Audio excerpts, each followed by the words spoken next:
Halo semuanya, perkenalkan saya Novia Aquaris di Huta Barat. Kali ini kita akan berbicara tentang konsep dasar kepemimpinan dan kepemimpinan pendidikan. Ada satu ungkapan yang sangat terkenal yang menyatakan bahwa pemimpin itu dilahirkan. Yang dimana maksudnya, kalau pemimpin itu sudah ditakdirkan, bukan karena dibentuk, bukan karena dilatih. Dan pada akhirnya, ini akan menjadi peluang negatif bagi semua yang mendengarnya. Setiap manusia pada hakikatnya adalah pemimpin. Setiap dari kita diminta untuk bertanggung jawab atas kepemimpinan kita, atas apa yang kita telah lakukan pada masa yang akan datang. Sekarang mari kita bahas apa sih konsep kepemimpinan itu menurut para ahli. Yang pertama, menurut George Mary. Jadi, George Mary menyatakan bahwa kepemimpinan merupakan proses mempengaruhi orang lain agar diarahkan untuk dapat mencapai tujuan organisasi. Jadi, tadi itu menurut pendapat George Mary. Nah, sementara pemimpin adalah seseorang yang mempunyai kekuasaan untuk mempengaruhi orang lain. Jadi, pemimpin itu merupakan orangnya. Kekuasaan yang dimaksud pada hal ini adalah sebuah sarana untuk pemimpin dapat mempengaruhi perilaku tim, kelompok, lembaga, atau anggotanya untuk mencapai tujuan organisasi atau tim, kelompok, lembaga bersama.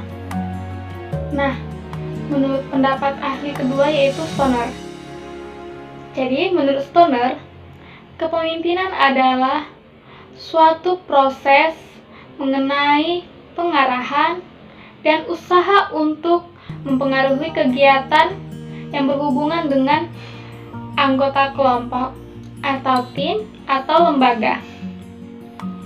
Kemudian Michel menjelaskan bahwa kepemimpinan itu adalah pengaruh antar pribadi dalam situasi tertentu dan langsung melalui proses komunikasi untuk mencapai tujuan bersama.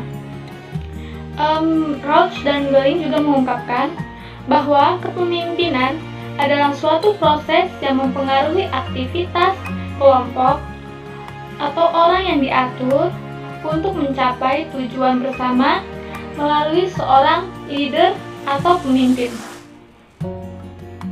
Kemudian Jacobs. Di sini Jacobs juga berpendapat bahwa kepemimpinan adalah sebuah proses memberi arti terhadap usaha yang kolektif dan mengakibatkan kesediaan untuk melakukan usaha yang diinginkan untuk mencapai sasaran.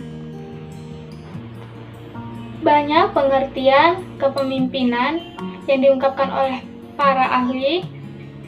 Secara teoritik, sebagian besar makna tersebut menyangkut proses, aktivitas, pengaruh, dan kekuasaan terhadap orang-orang yang terlibat dalam sebuah organisasi atau lembaga atau kelompok secara keseluruhan. Jadi kesimpulannya, leadership atau kepemimpinan merupakan ilmu atau seni untuk mempengaruhi orang lain untuk bertindak seperti apa yang diharapkan dalam mencapai tujuan lembaga secara umum. Kemudian yang kedua, bagaimana konsep kepemimpinan pendidikan itu? Education leadership. Nah, jadi kita ambil satu pendapat menurut ahli yang namanya Norason.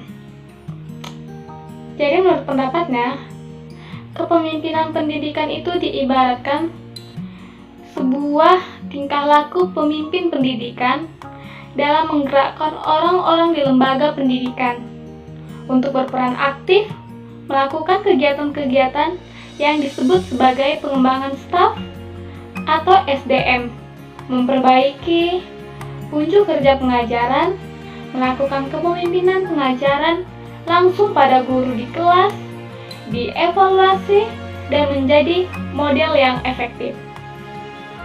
Ada 3 unsur-unsur kepemimpinan. Yang pertama followers, yang kedua leaders, yang ketiga goals. Nah, tentu setiap dalam kepemimpinan kita harus punya followers atau pengikut. Nah, setelah punya followers, sudah seharusnya dalam followers itu ada leaders atau pemimpinnya. Nah, mustahil jika ada followers, ada leaders, tapi nggak ada tujuan atau goals. Jadi, 3 hal ini sangat penting. 3 hal tersebut merupakan unsur-unsur pendidikan. Berbicara tentang kepemimpinan, tentu kita juga akan berbicara tentang leader atau pemimpin dari kepemimpinan itu. Apa sih tugas leader itu? Apa sih tugas pemimpin itu? Jadi menurut James, tugas seorang pemimpin yang pertama, pemimpin bekerja dengan orang lain. Jadi, pemimpin itu harus bisa bekerja sama dengan orang lain. Pemimpin juga harus bekerja, bukan hanya followersnya, bukan hanya pengikutnya. Itu yang penting. Yang kedua, pemimpin harus bertanggung jawab. Jadi, proses atau sebuah aktivitas di dalam suatu organisasi atau permasalahan tentang pengikut-pengikutnya atau tim yang di dalamnya itu merupakan tanggung jawab si pemimpin. Jadi, pemimpin tidak hanya bekerja, namun juga bertanggung jawab atas semuanya. Yang ketiga itu menyeimbangkan pencapaian tujuan dan prioritas. Jadi, pemimpin juga harus bisa menyeimbangkan pencapaian tujuan dan prioritasnya. Bukan cuma tujuan yang harus dipikirkan, melainkan prioritasnya juga. Proses-proses dalam mencapai tujuan tersebut juga harus bisa diseimbangkan. Dan yang terakhir, berpikir secara analisis dan konseptual. Jadi seorang pemimpin harus mampu berpikir secara analisis dan secara konseptual. Ada beberapa mitos-mitos yang beredar dan berkembang dalam konsep leadership atau kepemimpinan. Yang pertama, pemimpin itu dilahirkan, bukan dihasilkan, bukan dibentuk, bukan dididik, bukan dilatih. Mitos seperti ini sangat berbahaya bagi generasi pemimpin bangsa, generasi pemimpin masa depan. Jadi, tadi sudah kita bahas bahwa pemimpin itu perlu dilatih, perlu dibentuk, perlu dididik. Mitos yang kedua, sekali seseorang menjadi pemimpin, maka selamanya seseorang itu akan menjadi pemimpin yang berhasil. Tentu ini bukan suatu kepastian. Belum tentu ketika dia mencoba menjadi seorang pemimpin, pasti ke depannya dia selalu berhasil dalam memimpin. Ini semua butuh proses. Jadi, di dalam kepemimpinan, pemimpin juga harus terus berlatih agar apa yang ia tujuankan bisa berhasil.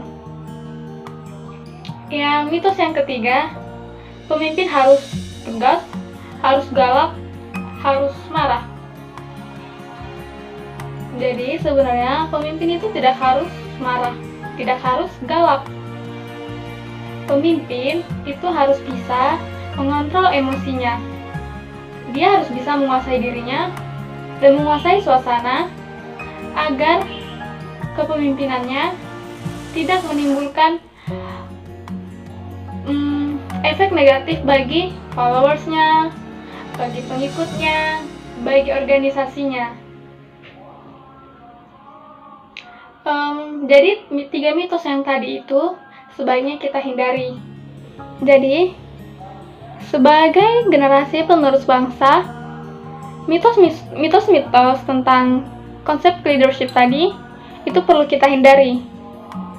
Dan sebaliknya, kita mari berfokus ke masa depan, membentuk diri, melatih diri, banyak belajar agar suatu hari nanti kita dapat menjadi seorang pemimpin pendidikan yang sukses, yang berhasil mempengaruhi, mengajak satu tim kita untuk mencapai tujuan organisasi, lembaga, atau pendidikan kita yang lebih maju. Sekian dari saya. Terima kasih atas perhatiannya. Sampai jumpa.